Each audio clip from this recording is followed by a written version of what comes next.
और आज क्रांति की इस भूमि मेरठ में, मेरठ शहर से आए हुए प्यारे भाई और बहनों, आप सभी को मेरा नमस्कार। मेरठ जब जब भी मैं आता हूं तो ऊर्जा और चेतना प्राप्त कर जाता हूं, क्योंकि यही भूमि है जो महाभारत काल से भारत के भविष्य को तय करती है। यही एक भूमि है जिन्होंने जब जब देश पर संकट आया, यहीं से एक बार क्रांति की शुरुआत हुई, परिवर्तन की शुरुआत हुई और परिवर्तन हुआ। सन 57 की क्रांति में इतिहासकार लिखते हैं कि रोटी और कमल ने क्रांति फैलाई। वो रोटी और कमल की शुरुआत भी यही मेरठ की पवित्र भूमि से हुई, जो पूरे देश के अंदर फैलकर अब सन 57 की क्रांति को वीर क्रांतिकारी पंडित प्यारेलाल शर्मा, कैलाश प्रकाश, राव रोशन सिंह, हवालदार माताजी, बाबू कुंवर सिंह जी, सभी क्रांतिकारियों ने कभी न कभी मेरठ को अपनी कर्मभूमि बनाया है, किसी की जन्मभूमि रही। और इस सभी के पुण्य प्रताप के कारण ही आज भारत आजादी के 75वां साल हमारा अमृत महोत्सव हम मना रहे हैं। मित्रों, अभी मैं पश्चिमी उत्तर प्रदेश में, आज मेरे पहले दिन का दौरा है। इसी भूमि ने एक ऐसा नेता भी दिया था जिसने उत्तर प्रदेश के अंदर से जमींदारी को नाबूद किया था। मैं आज यहां पर चौधरी चरण सिंह जी को भी बहुत विनम्रता के साथ श्रद्धांजलि देना चाहता हूं। आज मैं उत्तर प्रदेश के चुनाव के प्रचार के लिए आया हूं, तब मैं इतना जरूर कहना चाहता हूं कि उत्तर प्रदेश का चुनाव एकमात्र सरकार चुनने का चुनाव नहीं है। कौन मेरठ से विधायक बन जाएगा, कौन किसी सीट से विधायक बन जाएगा, कौन मंत्री बन जाएगा, कौन मुख्यमंत्री बन जाएगा, इसका चुनाव नहीं। 20-25 साल से उत्तर प्रदेश में जिस प्रकार से अंधाधुंध भ्रष्टाचार हुआ, जातिवाद की राजनीति हुई, तुष्टीकरण की राजनीति हुई, विकास के नाम पर लोगों को गुमराह कर दिया गया। एक सरकार आई तो एक सरकार ने एक जाति का भला किया, दूसरी आई तो दूसरी जाति का भला किया, बाकी सब ताकते रहते देखते रह गए। और देखते आजादी के समय सभी क्षेत्रों में, चाहे शिक्षा हो, चाहे कला हो, चाहे संस्कृति हो, चाहे राजनीति हो, चाहे उद्योग हो, चाहे व्यापार हो, जो उत्तर प्रदेश देश में सिरमौर माना जाता था, वो उत्तर प्रदेश बीमारू राज्य बनकर रह गया। ये चुनाव एक तय करने का है कि 2017 में आपने जो परिवर्तन करा, वो परिवर्तन ने उत्तर प्रदेश को आज देश की दूसरे नंबर की अर्थव्यवस्था करा है। वो यात्रा जारी रखनी है, ये यात्रा को यहीं से। ये चुनाव उत्तर प्रदेश का भाग्य तय करने का चुनाव है। और जब मैं कहता हूं उत्तर प्रदेश का भाग्य तय करने का चुनाव है, तब समझ लो भारत का भाग्य तय करने का चुनाव है। क्योंकि 28 करोड़ की आबादी, 28 करोड़ की आबादी, देश का सबसे बड़ा सूबा, अगर वहां पर व्यवस्था ही नहीं रहती, वहां सुचारू रूप से कोई सरकार नहीं चलती है, कानून और व्यवस्था का राज नहीं चलता है, गरीब से गरीब व्यक्ति तक उसका अधिकार नहीं पहुंचता है, तो देश का भी भला नहीं हो सकता। तो वोट देते वक्त सारे उत्तर प्रदेश के मतदाताओं को मैं अपील करना चाहता हूं, वोट आप किसी एमएलए के लिए मत दीजिए, किसी को मंत्री, किसी को मुख्यमंत्री बनाने के मत दीजिए, उत्तर प्रदेश के भविष्य के लिए वोट दीजिए, जो उत्तर प्रदेश को आगे बढ़ा सके, जो उत्तर प्रदेश को आगे ले जा सके। मोदी जी के नेतृत्व में हर गरीब के घर में सुख पहुंचा सके, मोदी जी के नेतृत्व में हर व्यक्ति को न्याय दिला सके, मोदी जी के नेतृत्व में हर व्यक्ति तक विकास पहुंचा सके, ऐसी सरकार चुनने का ही चुनाव। लोग आएंगे, जाति की बात करेंगे, बिरादरी की बात करेंगे, इधर उधर की बातें करेंगे, परंतु एक बात देखना, उनका शासन पहले था तब क्या था और आज क्या है, और दोनों के बीच में क्या अंतर है, ये देखकर भी आपको पूरी व्यवस्था को एक बार देखना पड़ेगा। मित्रों, मैं अभी किराना से आ रहा हूं। मैं किराना 2014 में भी गया था, 2013 में भी गया था, 2017 में भी गया था। तब लोगों के आंख में भय था, आशंकाएं थी, पलायन हो रहा था। लोग अपना घर छोड़कर पूछते नहीं हवेलियां औने पौने दाम पर बेचकर जाने को मजबूर हुए थे। आज उन्हीं परिवारों के घर में चाय पीकर उनके चेहरे पर प्रसन्नता और शांति देखकर बड़ा सुकून। एक माई को मैंने पूछा, माई कैसा हो रहा है? कि बेटा बहुत अच्छा लग रहा है, हमें पलायन करने वाले खुद ही पलायन हो गए हैं। ये जो वाक्य है, ये किराना की एक बूढ़ी मां का वाक्य नहीं है, उत्तर प्रदेश के करोड़ों जनता का आत्मा से निकली हुई आवाज है और भारतीय जनता पार्टी के लिए आत्मा से निकला हुआ आशीर्वाद है। मित्रों, ये जो परिवर्तन आया है, वो परिवर्तन कोई छोटा मोटा परिवर्तन नहीं है। एक जमाने में यहां पर गुंडों का राज चलता था। गुंडे आने का समाचार मिले, माफिया आने का समाचार मिले, कोई बड़े बड़े, मैं जातियों के नाम देना नहीं चाहता, कोई वर्ग विशेष का नाम नहीं, उनके आने के समाचार मिलते ही कप्तान पलायन कर जाते थे। और आज परिवर्तन आया है कि पुलिस आने से गुंडे पलायन कर जाते हैं। ये परिवर्तन जो आया है, कानून का शासन आया है, वो कानून का शासन ही उत्तर प्रदेश के विकास की नींव। मोदी जी ने 2014 में जब तय किया कि मैं काशी से चुनाव लड़ूंगा, उत्तर प्रदेश का सांसद बनूंगा और उत्तर प्रदेश से मैं देश की संसद में जाऊंगा और फिर प्रधानमंत्री बने। 14 से 17 तक मोदी जी ने ढेर सारी योजनाएं उत्तर प्रदेश में भेजने का काम किया, मगर बीच में लखनऊ में एक ऐसी व्यवस्था थी जो योजनाओं को नीचे तक नहीं पहुंचे। हम फिर से उत्तर प्रदेश की जनता के पास 14 में भी हम आए थे, एक अच्छी सरकार बनानी है, हमें पूर्ण बहुमत की सरकार बनानी है, उत्तर प्रदेश के बगैर नहीं बन सकती।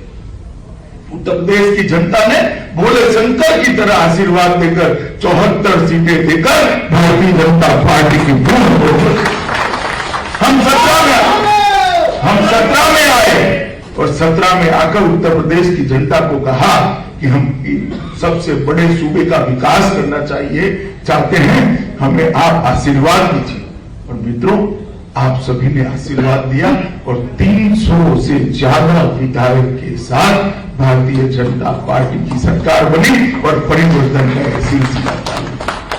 जैसा मैंने कहा, कोई भी राज्य के विकास की प्राथमिक शर्त है कि यहां कानून और व्यवस्था की स्थिति ठीक होनी चाहिए। जब तक कानून और व्यवस्था की स्थिति ठीक नहीं होती है, ना शिक्षा में परिवर्तन आ सकता है, ना व्यापार बढ़ सकता है, ना उद्योजक इन्वेस्टमेंट कर सकते हैं, ना इंफ्रास्ट्रक्चर बन सकता है, कुछ नहीं हो सकता। भारतीय जनता पार्टी ने योगी आदित्यनाथ को मुख्यमंत्री बनाने का निर्णय लिया और आज 5 साल के बाद मैं मेरा रिपोर्ट कार्ड लेकर आया हूं।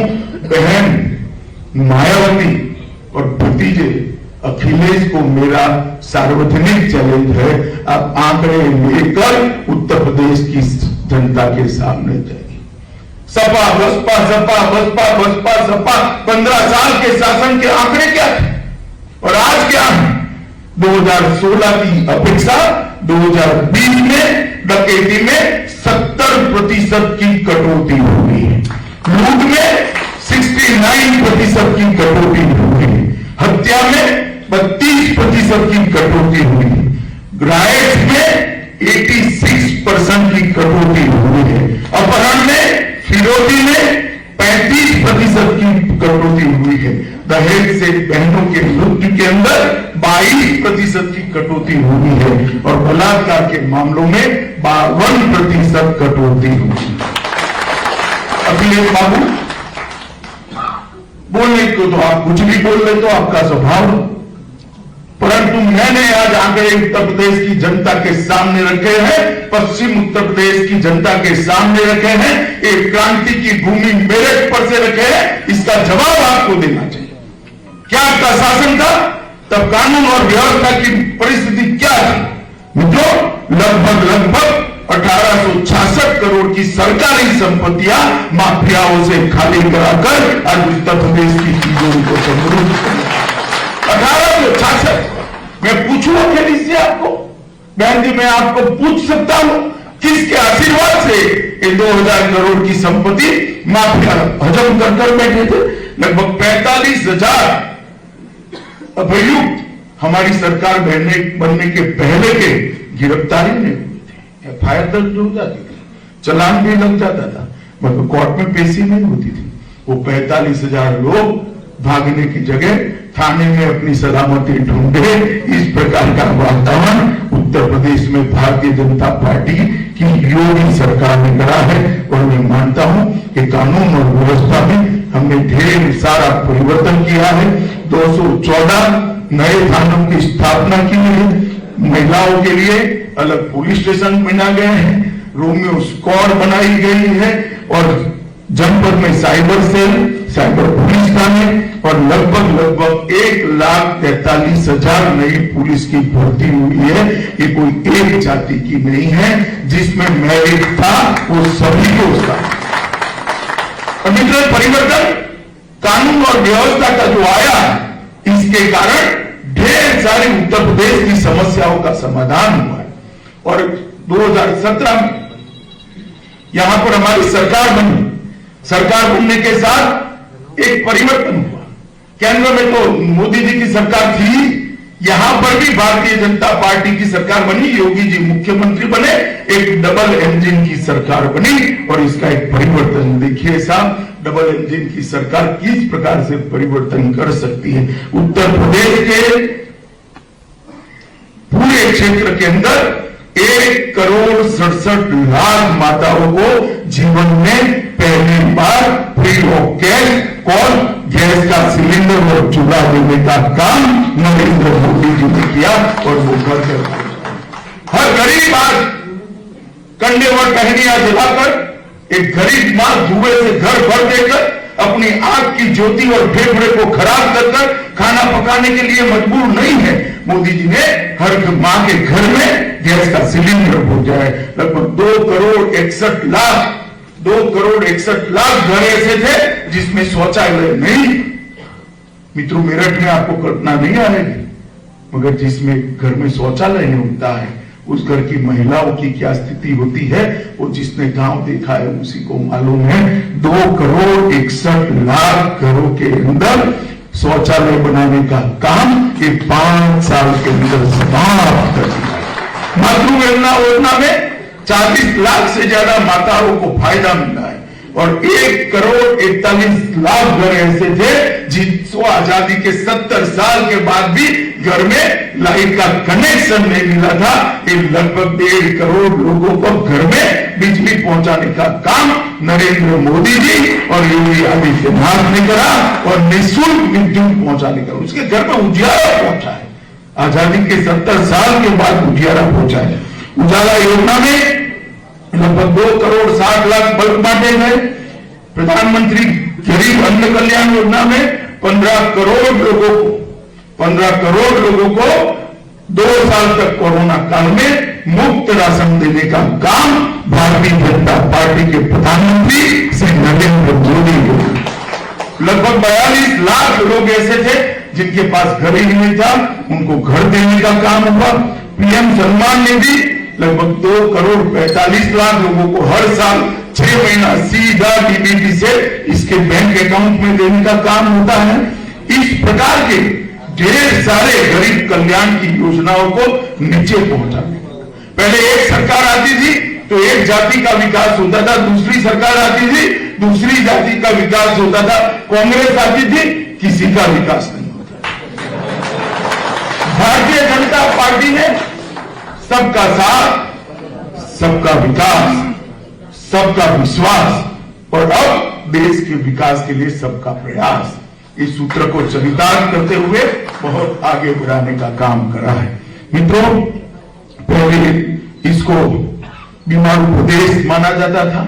5 साल के अंदर योगी आदित्यनाथ की सरकार के 5 साल समाप्त हुए। मैं रिपोर्ट कार्ड लेकर आया हूं। प्रति व्यक्ति आय 2 गुनी हो गई है। 2019 के प्रदर्शन की तुलना में लगभग 9% की और बढ़ोतरी हुई है और उत्तर प्रदेश आज देश के अग्रणी राज्यों में शुमार है। 5 इंटरनेशनल एयरपोर्ट बने। अखिलेश बाबू टीवी देखते हो तो सुन लेना, 5 इंटरनेशनल एयरपोर्ट नए बने हैं। 8 एयरपोर्ट अंतर्देशीय है, 13 एयरपोर्ट और 7 हवाई पट्टियों का विकास हो रहा है। 70 साल में सिर्फ 2 एक्सप्रेसवे बने थे, हमने नए 5 बनाए। गंगा एक्सप्रेसवे का भी मेरठ से भूमि पूजन करने का काम हमने कर दिया है। 14,000 किलोमीटर सड़कों का चौड़ीकरण और सुदृढ़ीकरण करा है। नोएडा, लखनऊ, गाजियाबाद, कानपुर, आगरा, गोरखपुर, वाराणसी, प्रयागराज, झांसी और अपने मेरठ में भी 21 किलोमीटर की मेट्रो लाइन डालने का काम नरेंद्र मोदी सरकार ने चालू किया। इन्वेस्टमेंट समिट में 4.68 लाख करोड़ के एमओयू हुए हैं और प्रधानमंत्री ग्राम सड़क योजना में लगभग 7,000 किलोमीटर ग्रामीण सड़कों को बनाने का काम किया। अखिलेश बाबू, आपके 5 साल में जो हुआ है गुना 5 कर जरा हिसाब मिला दीजिए, नहीं होगा। आप क्या विकास की बात करेंगे? विकास आप नहीं कर सकते हो। जो जाति की राजनीति करते हैं, जो तुष्टीकरण की राजनीति करते हैं, वोट बैंक के लिए माफिया और गुंडाओं को खुले छूट मिलती है, वो लोग विकास नहीं कर सकते। तो कोरोना जब आया, मेरे डिपार्टमेंट ही उसका रिव्यू कर रहा था, मैं भी लगातार वीडियो कॉन्फ्रेंस कर रहा था। मैं सबके सामने कहना चाहता हूं कि सबसे ज्यादा भय मुझे उत्तर प्रदेश का था, क्योंकि अभी उत्तर प्रदेश में इंफ्रास्ट्रक्चर, हेल्थ इंफ्रास्ट्रक्चर इतना मजबूत नहीं था, परंतु नरेंद्र मोदी जी ने सारी चीजें नीचे भेजी और योगी आदित्यनाथ ने सारी चीजों को लोगों तक पहुंचाया। सबसे ज्यादा टीके नंबर में लगाने का काम उत्तर प्रदेश ने किया। सबसे ज्यादा टीका लगाने का काम उत्तर प्रदेश में हुआ है और इंफ्रास्ट्रक्चर को बहुत बढ़ाने का काम हुआ है। टेस्टिंग सबसे ज्यादा देश में उत्तर प्रदेश ने किया है। 1,80,000 कोविड बेड आज उपलब्ध है। 541 ऑक्सीजन प्लांट लग गए हैं। मित्रों, ये उपलब्धि सिर्फ 1.5 साल की है, सिर्फ 1.5 साल की। अगर सरकार ठान ले तो क्या कर सकती है, ये इसका उदाहरण है। जहां तक शिक्षा का सवाल है, लगभग 1,40,000 नए स्कूल बनाए गए, 10 नई यूनिवर्सिटी बनाई गई, 77 नए कॉलेज खोले गए, 28 इंजीनियरिंग कॉलेज खोले गए, 26 पॉलिटेक्निक कॉलेज खोले गए, 79 ITI खोली गई, 250 इंटर कॉलेज खोले गए और 771 कस्तूरबा विद्यालय खोले गए। और हर जनपद में, हर दूसरे जनपद में मेडिकल कॉलेज खोलने का काम भी समाप्त कर दिया गया है। उत्तर प्रदेश देश का एकमात्र ऐसा राज्य है जहां 40 सरकारी मेडिकल कॉलेज उपलब्ध हो गए हैं। उत्तर प्रदेश के बच्चे को पढ़ने के लिए बाहर जाने की जरूरत नहीं। ढेर सारे विकास के काम हुए। मित्रों, मैं किसानों की भी बात करना चाहता हूं। किसानों की बात इसलिए करना चाहता हूं कि कुछ लोगों ने 2-3 दिन में किसानों के मुद्दे पर भारतीय जनता पार्टी पर कुछ आरोप लगाए हैं। अखिलेश भाई, आप हमें बताइए, आप 5 साल मुख्यमंत्री रहे, नेताजी कई बार मुख्यमंत्री बने, कितना गेहूं और चावल खरीदा किसानों से MSP पर? कितने किसानों को भुगतान किया? भारतीय जनता पार्टी के सरकार ने, योगी आदित्यनाथ ने हर किसान का गेहूं और चावल MSP पर खरीदने का काम हमने समाप्त कर दिया है। हमने वादा किया था किसानों की कर्ज माफी माफ करेंगे और 86 लाख किसानों का 36,000 करोड़ का ऋण माफ किया। 453 लाख खाद्यान्न की खरीदी लगभग 80 लाख किसानों से करी और 80,000 करोड़ रुपया सीधा डीबीटी से किसान के बैंक अकाउंट में डालने का काम ये भारतीय जनता पार्टी की सरकार ने। प्रधानमंत्री किसान सम्मान निधि योजना में लगभग 2 करोड़ 48 लाख किसानों को 32,500 करोड़ अब तक हम दे चुके हैं। आप तो ऋण माफ करने की बात करते हैं, हमें उसको ऋण लेने की जरूरत ही न पड़े, इस प्रकार की व्यवस्था करी। जिसकी 2 एकड़ की किसानी है, ऐसे 70% से ज्यादा किसान है, उसका वर्ष का खर्चा 6,000 से ज्यादा नहीं होता है। मित्रों, हमने गन्ना, चीनी, गेहूं, आलू, हरी मटर, आम, आंवला और दूध उत्पादन सारे में आज आप लोग जोर से ताली बजाइएगा। मैं फिर से बोलता हूं, गन्ना, चीनी, गेहूं, आलू, हरी मटर, आम, आंवला और दूध, उसमें यूपी पूरे देश में नंबर 1 पर 5 साल के अंदर।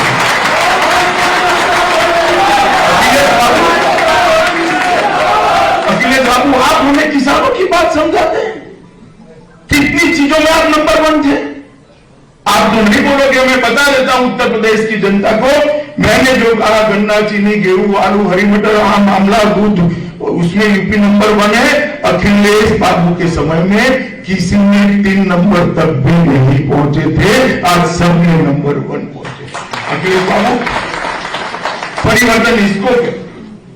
यहां पर कुछ लोग गन्ने को राजनीति का मुद्दा बनाते हैं।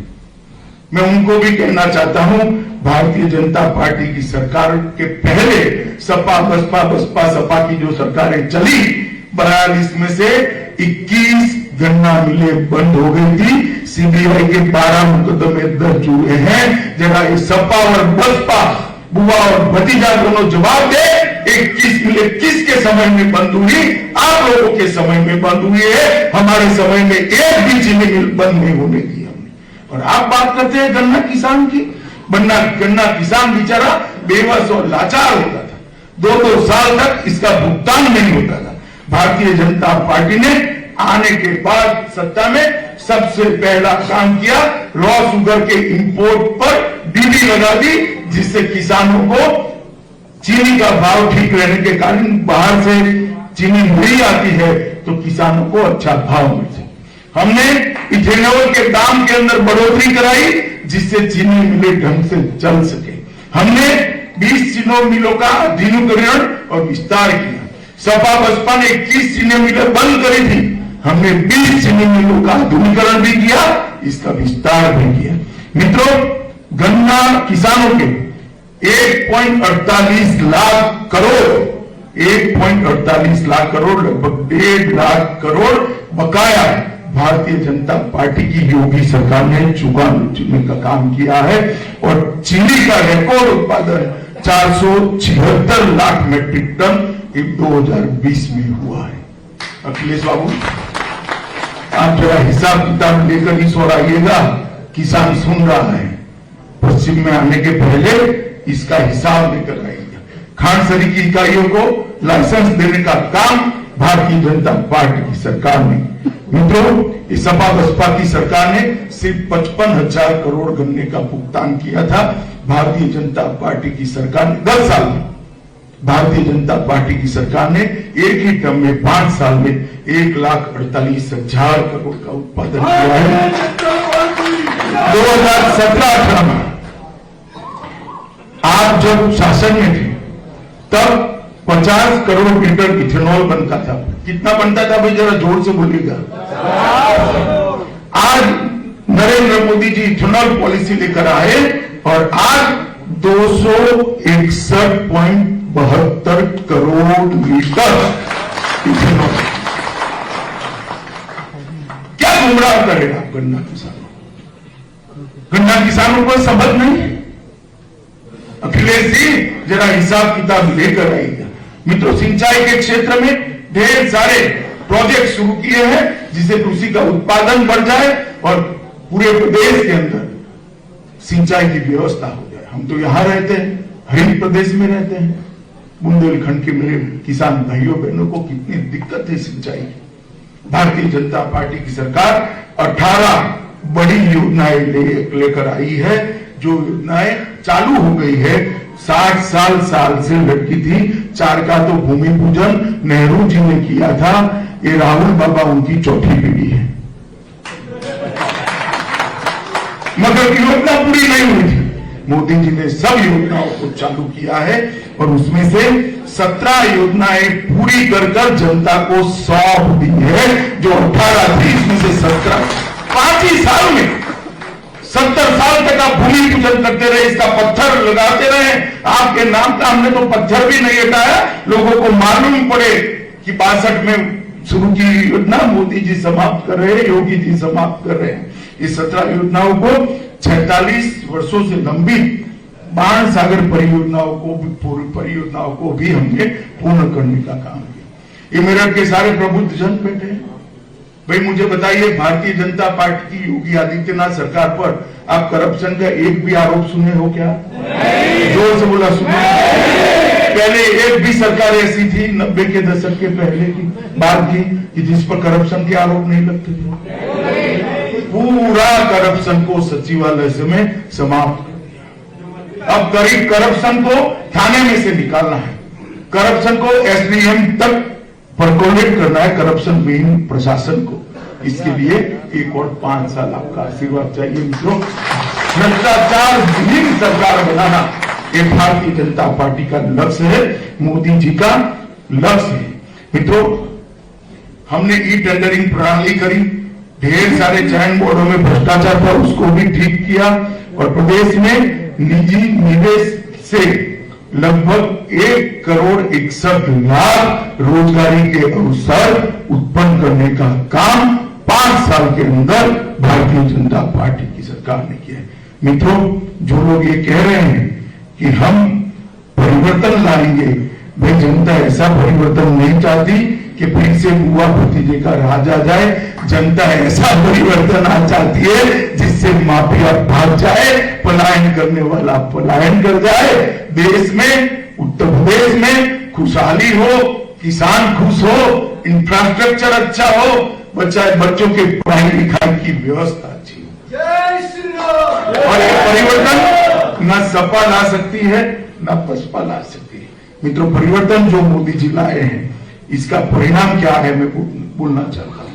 2017 के पूर्व देश की 7वें नंबर की अर्थव्यवस्था था उत्तर प्रदेश। कौन से नंबर की था? अब देश की दूसरे नंबर की व्यवस्था बन चुका है और कुछ ही समय में ये पहले नंबर की बन। देश का जीडीपी हम सरकार में आए इसके पहले 10 लाख करोड़ था, 10 लाख हजार करोड़ था, अब 21,31,000 करोड़ का जीडीपी है। ये 5 साल में ही दुगना करने का काम भारतीय जनता पार्टी की सरकार। ईज ऑफ डूइंग बिजनेस में 14वें स्थान पर उत्तर प्रदेश रहता था, आज उत्तर प्रदेश दूसरे स्थान पर है। बेरोजगारी का दर 17.5% था, आज 4.1% पर आए हैं। मेडिकल कॉलेज आपके समय में 12 थे, आज 40 है। मेडिकल सीटें 1900 थी, आज 4300 सीटें हैं। दिमागी बुखार के केस के अंदर 95% केस की कमी करी है। प्रतिवर्ष चावल का औसत उत्पादन 139 लाख आप छोड़ कर गए थे, 5 ही साल में हम 163 लाख तक ले गए। धान की खरीदी आप 123 लाख टन 5 साल में किए थे, हमने 5 साल के अंदर 271 लाख टन खरीदी करी है। गेहूं और धान की खरीदी पर 32 लाख किसानों को 38,000 करोड़ सिर्फ धान की खरीदी की बात करता हूं, वो देने का काम भारतीय जनता पार्टी की सरकार ने किया है। दलहन का उत्पादन 2.5 गुना हुआ है। आज 4 हवाई अड्डे जो 1970 के पहले बने थे वो छोड़कर गए थे, आज 16 हवाई अड्डे बने हैं और 4 इंटरनेशनल बने हैं। अभी कुछ ही समय पहले लगभग एशिया का सबसे बड़ा हवाई अड्डा बनने वाला अपना जेवर एयरपोर्ट का भूमि पूजन मोदी जी ने करा है। जेवर में एयरपोर्ट बनते ही मेरठ वालों की बम बम होने वाली है। मित्रों, एक्सप्रेस वे 2 थे, 5 बनाए हैं, और ये सब इसलिए हुआ है कि एक डबल इंजन की सरकार यहां पर काम कर रही है, और सबसे विशेष कानून और व्यवस्था यहां पर ठीक थी। मित्रों, 2013 में मैं दिल्ली में एक फ्लैट में रहता था। कुछ बच्चियां मुझे ध्वजवंदन करने के लिए 26 जनवरी को बुलाने आई। अब मैं गया, वहां पर गया तो सिर्फ बच्चियां ही थी। मैंने बोला वे सबके माता पिता कहां गए? उसने कहा अंकल हम तो यहां रहते हैं, हम मेरठ के हैं। मैं कहूं तो यहां क्यों रहे? कि वहां तो हम पढ़ाई लिखाई कर नहीं सकते, बहुत छेड़खानी होती है, सबने मिलकर ये 5 फ्लैट किराए पर लिए हैं और हम सबकी पढ़ाई लिखाई यहां पर करते हैं। मैंने मेरी आंखों से देखा है। उसी वक्त ईश्वर ने मुझे मौका दिया उत्तर प्रदेश के प्रभारी बनने का। 2014 में आपने भाजपा को पूर्ण बहुमत की सरकार दी, 2017 में 300 सीटों की सरकार दी, 2019 में फिर से 65 सीटें दी और पूर्ण बहुमत की सरकार बनी, और 2022 में मैं फिर से एक बार आपका आशीर्वाद मांगने आया हूं। उत्तर प्रदेश को 7 अर्थ में उत्तम प्रदेश बनाने के लिए मोदी जी को, योगी जी को एक और मौका दिया। भारतीय जनता पार्टी ही इतने बड़े प्रदेश का विकास कर सकती है, और भारतीय जनता पार्टी ही ये प्रदेश के अंदर कानून का राज प्रस्तावित कर सकती है। पहले हम वादा लेकर आए थे, अब हम रिजल्ट लेकर आए थे। पहले हम आपको 2 हाथ जोड़कर वोट मांगते हैं, वोट तो आज भी 2 हाथ जोड़कर मांगते हैं, मगर विनम्रता से मैं कहना चाहता हूं मेरठ वालों को कि आपको वोट, आपके वोट पर हमारा अधिकार है। बड़ी विनम्रता से हम रिजल्ट लेकर आए, और मैं अभी भी पूरे प्रदेश की जनता को कहना चाहता हूं, प्रत्याशी मत देखिएगा, विधानसभा मत देखिए, कौन मंत्री कौन मुख्यमंत्री मत देखिए, मोदी जी के सामने देखिए, भारत माता का मानचित्र नजर के सामने रखिए और कमर पर थप्पा लगाकर भारत माता की जय। मैं आप सभी को पूछना चाहता हूं, आपने डिबेट देखा होगा, मोदी जी देश के प्रधानमंत्री बने 5 अगस्त 2019 को एक ऐतिहासिक बिल लेकर मैं संसद के सामने गया, धारा 370 को समाप्त करने का, 35 को समाप्त। आप मुझे बताइए, कश्मीर देश का अभिन्न अंग बनना चाहिए या नहीं बनना चाहिए? बनना चाहिए या नहीं बनना चाहिए? अब ये सपा बसपा कांग्रेस को पूछिएगा आपका वोट कहां था उस दिन और क्यों था? सपा बसपा कांग्रेस ने धारा 370 हटाने के खिलाफ वोट दिया क्योंकि उनको अपनी वोट बैंक प्यारी थी। हमने धारा 370 को उखाड़कर फेंक दिया क्योंकि हमें भारत माता, ये तो परिवर्तन है, ये परिवर्तन है सपा बसपा कांग्रेस और भारतीय जनता पार्टी के बीच में। इसलिए मैं कहता हूं कि आपके वोट पर मेरा अधिकार है, मेरी पार्टी का। राम जन्मभूमि का हिस्सा इतने सालों तक लटका दे रहे, अब कहते हैं हम भी राम के भक्त दर्शन करने जाएंगे। भैया जरूर जाओ, जब से सुधरे तब से अच्छा है, मगर गोली किसने चलाई थी? कार सेवकों पर गोली किसने चलाई? डंडे किसने लगाए? छोड़िए, सब जानते हैं, मैं तो अखिलेश जी को पूछ रहा हूं।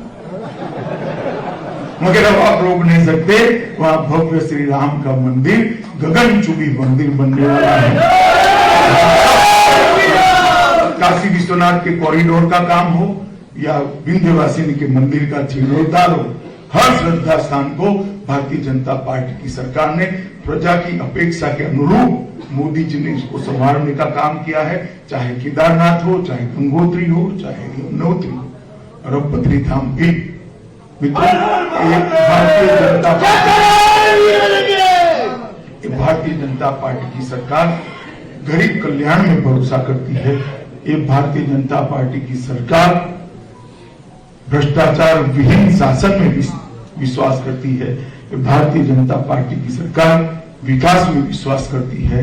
ये भारतीय जनता पार्टी की सरकार देश की सुरक्षा में विश्वास करती है। और केवल मोदी जी ही एक ऐसे व्यक्ति है जो अभी देश को दुनिया में सर्वोच्च स्थान की दिशा में ले जा सकते हैं। अतः मैं ज्यादा आपका समय नहीं लेता हूं, वैसे भी लेट हो गया हूं। आप सब लोगों को हाथ जोड़कर मैं विनंती करना चाहता हूं कि एक बार मोदी जी का नेतृत्व है, योगी जी परिणाम लाए हैं, फिर एक बार भारतीय जनता पार्टी को आशीर्वाद दीजिए और पूर्ण बहुमत की सरकार बनाने का मौका दीजिए।